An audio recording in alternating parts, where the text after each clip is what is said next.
حضرت عمر رضی اللہ تعالی عنہ کے دور خلافت میں ایک بہت بڑی قحط سالی کا دور آیا تھا.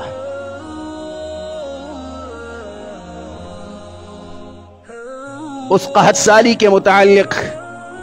مورخین لکھتے ہیں کہ جانور مر چکے تھے، لوگوں نے مردار جانور بھی کھائے، اور شریعت میں اس چیز کی اجازت ہے کہ اضطراری کیفیت جب انسان کے اوپر آ جائے تو اضطراری کیفیت اور حالت کے اندر وہ حرام چیز بھی کھا سکتا ہے اپنی جان کو بچانے کے لیے. قرآن نے اس کا تذکرہ کیا ہے. مدینہ المنورہ میں چونکہ حضرت امیر المومنین عمر ابن خطاب رضی اللہ تعالی عنہ رہ رہے تھے، لہذا انتظامی طور پر حضرت عمر جیسی شخصیت منتظم اعلیٰ کوئی نہیں تھے. بڑے بہترین طریقے سے اس دور کو مدینہ کے اندر حضرت عمر رضی اللہ تعالی عنہ نے نمٹایا. گرد و نواح سے، قبائل سے لوگ، دیہاتوں سے بھی مدینہ آنے لگے. ایسا بھی وقت آیا کہ ایک وقت کے اوپر 10,000 ہزار افراد کو حضرت عمر ابن خطاب رضی اللہ تعالی عنہ نے اپنے دسترخوان سے کھانا کھلایا. 5 سالی کے دور میں.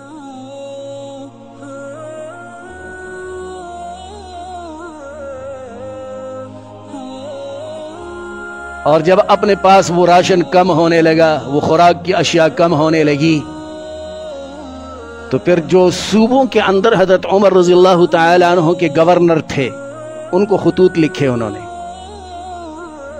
کہ مدینہ الرسول ہے، پیغمبر علیہ السلام کا شہر ہے، تم وہاں دیگر صوبوں میں رہ رہے ہو، تمہارے پاس مال کی فراوانیاں، رزق کی فراوانیاں ہیں، کیا تم چاہتے ہو کہ مدینہ کے لوگ یوں قسمہ پرسی کی حالت میں رہیں؟ تو مختلف صوبوں سے جو عمال تھے، حضرت امیر معاویہ رضی اللہ تعالی عنہ، حضرت عمرو بن عاص رضی اللہ تعالی عنہ، دیگر حضرات صحابہ کرام، انہوں نے مدینہ المنورہ کے اندر راشن بیچنا شروع کر دیے. خود حضرت عمر رضی اللہ تعالی عنہ نے اس قحط سالی کے دور کے اندر یہ قسم اٹھائی کہ اس دور کے اندر میں خود کبھی بھی گوشت کو، دودھ کو، گھی کو ہاتھ تک نہیں لگاؤں گا. اور یہ ایک بہترین حکمت عملی ہوتی، جب چیز ناپید ہو جائے تو اس کا استعمال ترک کر دو. ہم جو چیز جتنی مہنگی ہوتی ہے اتنی اس کی پیچھا کرتے ہیں، نہیں میسر ہوتی ہے تو اسے ڈھونڈنے کی تلاش کرنے کی جستجو کرتے ہیں. اگر اسے چھوڑ دیا جائے تو وہ خود بخود اس کے ریٹ اپنے مقام پر آ جاتے ہیں. لیکن انہوں نے تو رعیت کا خیال کرتے ہوئے، قوم کا خیال کرتے ہوئے کہ بحیثیت امیر المومنین کے میں لوگوں کا خلیفہ ہوں، اور لوگ بھوک کے اندر، فقر و فاقہ کے اندر، قحط سالی کے اندر مبتلا ہوں، اور میں گوشت یا گھی یا دودھ جیسے اس چیزیں کو استعمال کروں، یہ سوال ہی پیدا نہیں ہوتا. امیر المومنین تو وہ شخصیت تھے کہ جن کا یہ جملہ مشہور ہے، لو مات الکلب جوعا علی شط فرات لکان عمر مسئولا عنہ یوم القیامہ. اگر میرے دور خلافت اور میرے دور حکومت کے اندر دریائے فرات کے کنارے کے اوپر ایک کتا بھی پیاس سے مر جائے، قیامت میں مجھ سے پوچھا جائے گا. وہ اس نظریے اور اس سوچ کے مالک تھے.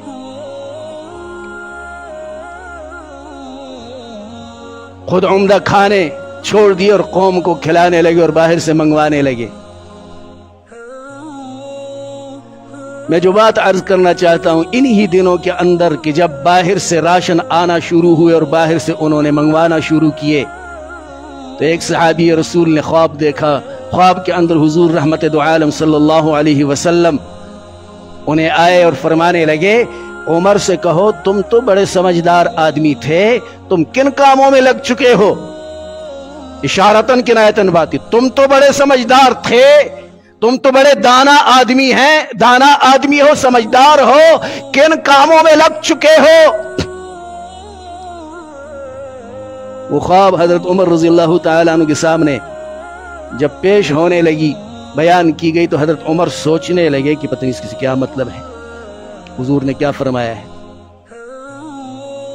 کیا چاہتے ہیں آپ صلی اللہ علیہ وسلم۔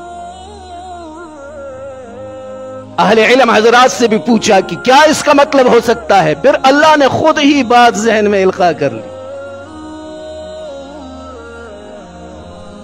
کہ یہ تو حضور کا اشارہ ہے اس بات کی طرف کہ اپنے رب کو تم نے چھوڑ لیا اور مخلوق کی طرف متوجہ ہو گئے۔ تم تو بڑے سمجھدار تھے، تم تو بڑے دانا تھے، کن کاموں میں لگ چکے ہو، دیگر صوبوں سے اور دیگر عاملین سے مدینہ کے لیے راشن منگوا رہے ہو، حجاز مقدس کے لوگوں کے لیے اشیاء منگوا رہے ہو، رب سے مانگنا تم نے ترک کر لیا ہے اور چھوڑ لیا ہے۔ فوراً یہ جب خیال آیا تو حضور رحمت دو عالم صلی اللہ علیہ وسلم کی سنت اور طریقہ استسقاء کا یاد آ گیا کہ ہمیں تو اللہ سے بارش مانگنی چاہیے اور اللہ کی طرف متوجہ ہونا چاہیے۔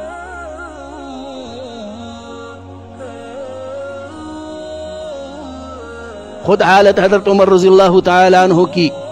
ان قحط سالی کے ایام میں یہ ہوا کرتی تھی، روایتوں میں آتا ہے کہ عشاء کی نماز سے لے کر صبح تک انفرادی عبادت میں مصروف رہ کر اللہ سے مانگا کرتے تھے، استغفار کیا کرتے کہ اللہ یہ حالات تیرے طرف سے آئے ہوئے ہیں، کسی کے پیدا کردہ نہیں ہیں، ہماری کوتاہی اور ہماری غلطیاں اور ہماری لغزشیں ہو سکتی ہیں اور کمیاں ہو سکتی ہیں جس کی بنیاد پر یہ حالات آئے ہیں، لہذا تو ہی اس حالات کو دور کرے گا۔ رات بھر اللہ سے استغفار کرتے رہے، اور پھر جب صلاۃ استسقاء کے لیے نکلے تو ایک دن ایسا بھی تھا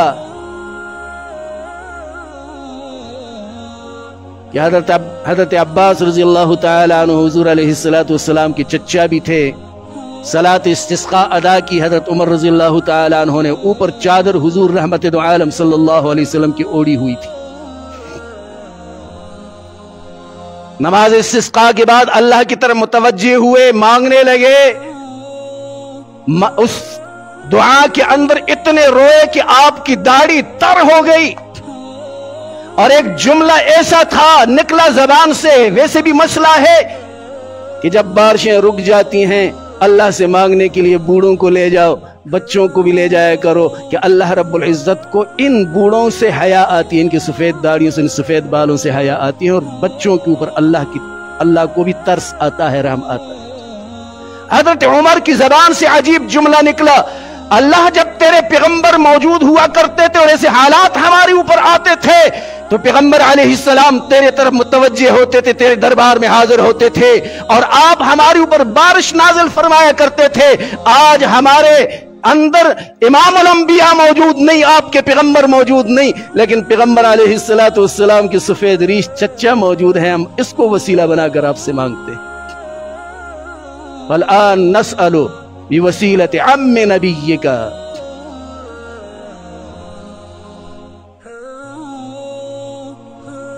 اور اللہ تبارک و تعالی جل شانہ کی طرف جب متوجہ ہوئے تو اللہ تبارک و تعالی جل شانہ نے حالات تبدیل فرمائے۔ ایک کتاب کے اندر میں پڑھ رہا تھا، حوالہ انہی کے، کہ جب سمندر کی طرف سے ہوائیں چلنے لگی اور بادل اٹھنے لگے اور بادل گڑگڑانے لگے تو ان بادلوں کے اندر سے آواز آنے لگی کہ چلو اٹھو مدینہ کی طرف چلتے ہیں کہ امیر المومنین نے بلایا ہے۔ من کان للہ کان اللہ لہ، جو اللہ کے ہوا کرتے ہیں اللہ ان کا ہوتا ہے۔ بادلوں سے بھی آوازیں آنے لگی، چلو مدینہ چلتے ہیں کہ امیر المومنین نے پکارا ہے، انہوں نے بلایا ہے۔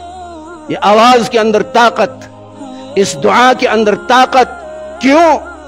کہ اللہ کو اپنے رب سے جب معاملہ صاف ہو جاتا ہے اور رب سے تعلق مضبوط ہوتا ہے تو پھر تو یہ بات ہے کہ جو اللہ کا ہوتا ہے اللہ اس کا ہو جاتا ہے۔ اللہ تبارک و تعالی جل شانہ نے موسلادھار بارشیں نازل فرمائی مدینۃ الرسول کے اوپر، اور اللہ نے حالات تبدیل فرمائے۔